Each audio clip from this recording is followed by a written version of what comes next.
شاہی طبیبہ بھی اس کے رابطے میں تھی۔ اس نے ملکہ کو پیدل چلنے کا بھی مشورہ دیا تھا اور دوسری مفید باتیں بھی بتائی تھی۔ ملکہ روز محل کی چھت پر جا کر چہل قدمی کرتی۔ کبھی کبھی اس کے ساتھ بادشاہ بھی چلا جاتا۔ جس روز اس کے ساتھ بادشاہ نہ ہوتا تو وہ دوڑ بھی لگا لیتی۔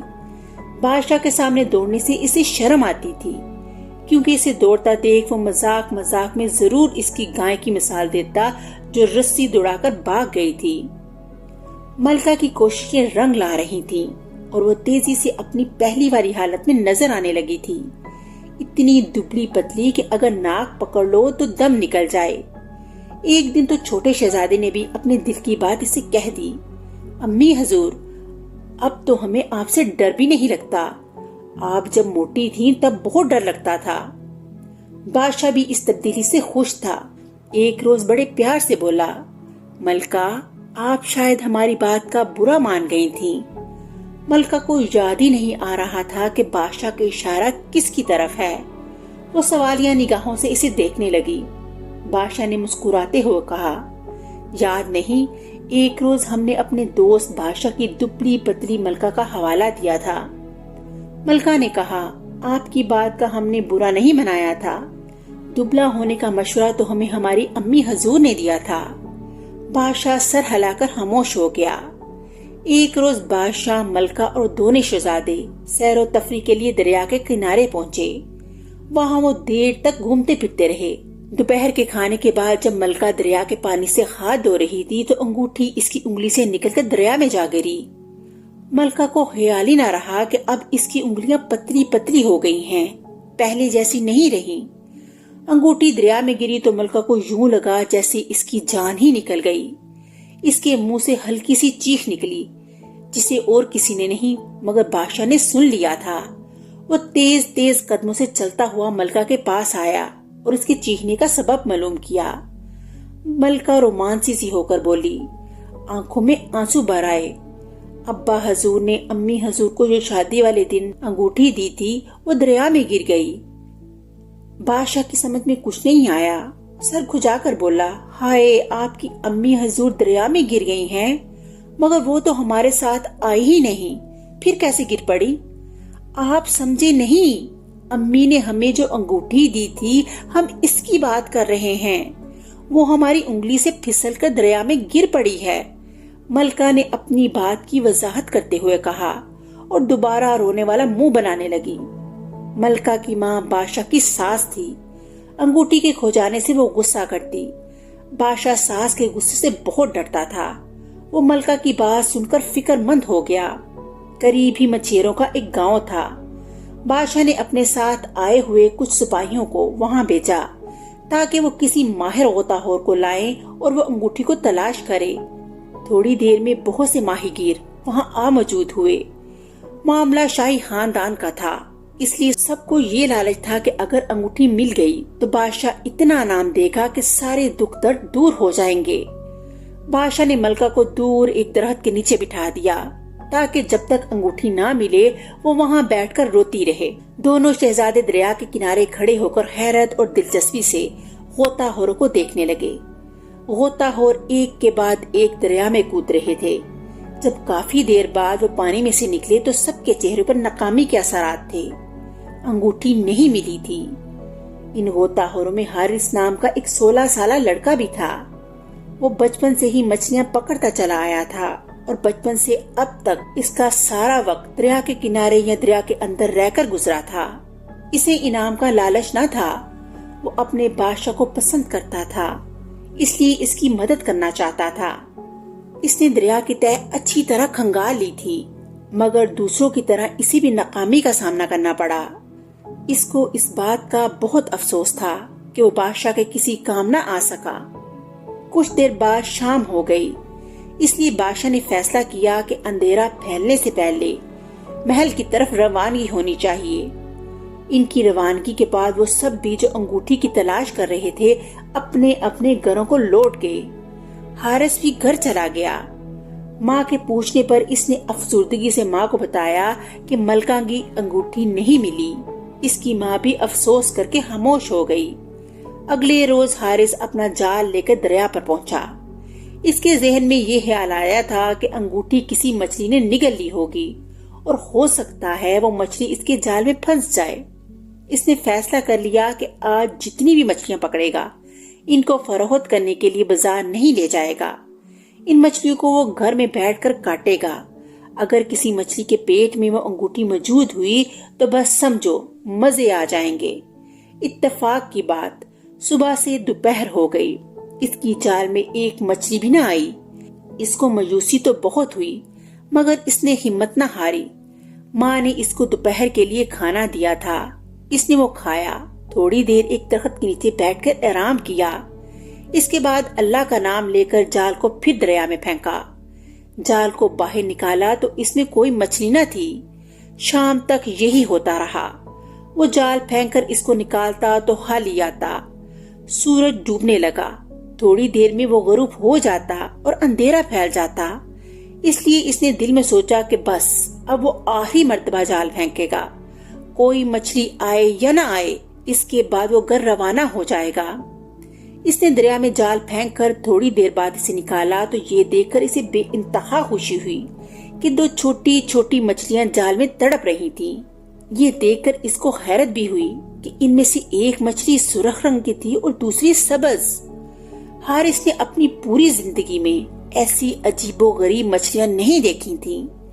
اس نے مچھلیاں نکال کر اپنے ساتھ لائے ہوئے پانی کے لکڑی کے ڈول میں ڈالی اور جال سمیٹنے لگا۔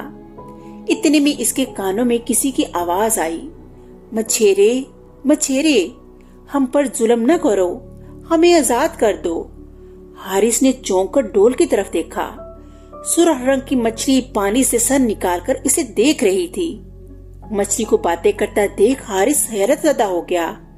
اس نے جال ایک طرف پھینکا اور زمین پر بیٹھ کر بولا، پھر سے کہنا، کیا کہہ رہی تھی تم؟ سرخ مچھلی نے پھر وہی کہا جو وہ پہلے کہہ چکی تھی۔ حارث سوچ میں پڑ گیا۔ وہ مچھلی پھر بولی، ہم 7 رنگوں کی 7 بہنیں ہیں، سرخ، نارنجی، پیلی، سبز، نیلی، جامنی اور گہرے نیلے رنگ کی۔ جب ہماری دوسرے رنگوں کی بہنیں ہم دونوں کو نہیں پائیں گی تو وہ رو رو کر ہلکان ہو جائیں گی۔ ہماری نیلی بہن تو بات بات پر رونے لگتی ہے، ہم پر رحم کرو۔ حارث نیک دل لڑکا تھا، بولا، تمہاری درخواست میں ضرور مانوں گا، میں تمہیں آزاد کر دوں گا، مگر تمہاری اس سبز رنگ کی بہن کو چھوڑنے کے لیے میری ایک شرط ہے، اگر تم وہ پوری کر دو تو میں تمہیں چھوڑ دوں گا۔ تم دولت چاہتے ہو؟ ہم 7 بہنیں دن بھر دریا میں گھومتی پھرتی ہیں، ہم نے بہت سے قیمتی موتی جمع کر رکھے ہیں، وہ موتی اگر میں تمہارے حوالے کر دوں تو کیا تم میری سبز بہن کو چھوڑ دو گے؟ مچھلی نے پوچھا، ہرگز نہیں، مجھے دولت وغیرہ اور قیمتی موتیوں کا کوئی لالچ نہیں، میں تو چاہتا ہوں کہ تم مجھے ملکہ کی انگوٹھی دریا میں سے ڈھونڈ کر لا دو۔ اب تو رات ہو گئی ہے، میں گھر چلتا ہوں، صبح پھر آؤں گا۔ یہ کہہ کر حارث نے سرخ مچھلی کو ڈول میں سے نکال کر دریا میں چھوڑ دیا اور بولا، تم نے میری بات سن لی ہے نا، میں کل پھر آؤں گا، تمہاری بہن کو میں اپنے ساتھ لیے جا رہا ہوں، تم مجھے انگوٹھی لا کر دے دینا تو میں اسے آزاد کر دوں گا۔ اس کا دھیان رکھنا، یہ باریک پیسے ہوئے چاول شوق سے کھاتی ہے، میں کل صبح اپنی دوسری بہنوں کے ساتھ انگوٹھی کی تلاش شروع کر دوں گی، سرخ مچھلی نے کہا۔ حارث گھر آ گیا، ڈول کو اس نے احتیاط سے گھر کے اندر رکھ دیا اور تھوڑے سے چاول پیس کر ڈول کے پانی میں ڈال دیے تاکہ مچھلی ان کو کھا لے۔ اگلے روز وہ صبح ہی صبح اٹھ گیا، دریا پہ پہنچا تو سرخ مچھلی بے چینی سے اس کا انتظار کر رہی تھی۔ اس کے پیچھے اس کی 5 رنگ برنگی بہنیں جھانک جھانک کر حارث کو دیکھ رہی تھی۔ سرخ مچھلی نے اپنے منہ میں ملکہ کی انگوٹھی دبا رکھی تھی۔ انگوٹھی دیکھ کر حارث خوش ہو گیا، اس نے انگوٹھی مچھلی کے منہ سے نکال لی اور سبز مچھلی کو پانی میں چھوڑ دیا۔ ان کی دوسری بہنیں خوشی سے ناچنے لگی۔ حارث ان کے لیے بہت سے پسے ہوئے چاول بھی لایا تھا، وہ چاول اس نے پانی میں ڈال دیے، مچھلیاں خوش ہو کر ان کو کھانے لگی اور پھر حارث وہاں سے محل کی طرف چل دیا۔ ملکہ کی انگوٹھی کو اس نے احتیاط سے اپنے کپڑوں میں چھپا لیا تھا۔ بادشاہ کے محل کے دروازے پر دربان کھڑے تھے۔ حارث نے کہا، میں بادشاہ سلامت سے ملنا چاہتا ہوں، مجھے ان کے پاس لے چلو۔ اس کی بات سن کے پہلے تو دربان کہکا لگا کر ہنستے رہے، پھر ایک نے آگے بڑھ کر اس کا کان پکڑ لیا اور اسے مروڑتے ہوئے بولا، تجھے بادشاہ سے کیا کام ہے؟ ان سے کیوں ملنا چاہتا ہے؟ حارث کے کان میں درد ہونے لگا۔ وہ بولا، میں نے کیا کیا ہے جو تم میرا کان مروڑ رہے ہو؟ میں بادشاہ سلامت سے کیوں ملنا چاہتا ہوں انہی کو بتاؤں گا، تمہیں نہیں۔ دربان نے اس کی بات کو اپنی بے عزتی تصور کیا۔ اس نے حارث کو ایک دھکا دیا اور بولا، چل بھاگ، بڑا آیا۔ حارث گھٹتے گھٹتے بچا تھا۔ اس نے کہا، تم لوگ پچھتاؤ گے۔ دربانوں نے اس کی ایک نہ سنی اور اسے بگا دیا۔ قریب سے شاہی مالک گزر رہا تھا۔ حارث نے کہا، دیکھو یہ دربان میرے ساتھ کیسا سلوک کر رہے ہیں۔ مالی نے کہا، یہی کیا ساری دنیا ہی ایسی ہے۔ یہ کہہ کر وہ چلا گیا۔ حارث بھی نا امید ہو کر وہاں سے چلا آیا۔ دربانوں کے اس رویے سے اس کا دل اداس ہو گیا تھا۔ ابھی وہ اپنے گھر کے پاس ہی پہنچا تھا کہ اسے ایک قافلہ آتا نظر آیا۔ قافلے کو دیکھنے کے لیے بہت سے لوگ جمع تھے۔ اس کے پوچھنے پر ایک شخص نے بتایا کہ یہ قافلہ ملکہ صاحبہ کی ماں کا ہے، وہ اپنی بیٹی سے ملنے آ رہی ہیں۔ یہ سن کر حارث خوش ہو گیا۔ اس نے سوچا کہ وہ اس انگوٹھی کو ملکہ کی ماں کو دے دے گا، وہ اسے بحفاظت ملکہ صاحبہ تک پہنچا دیں گی۔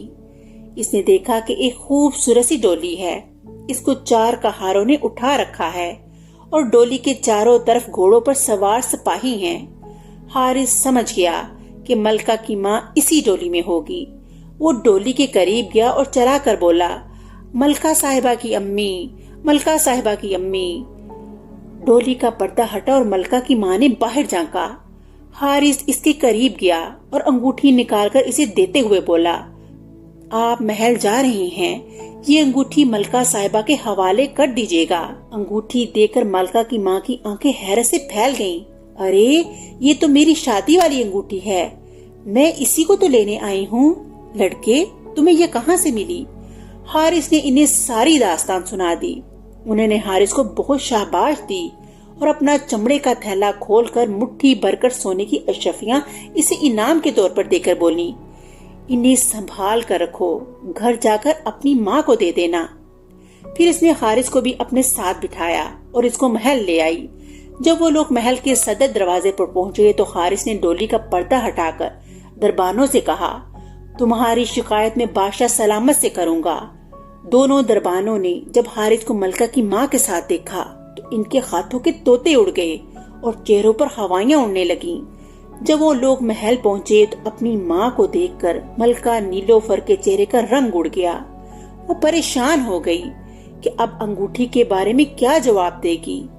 ملکہ کو اس کی شکل دیکھ کر ترس آ گیا۔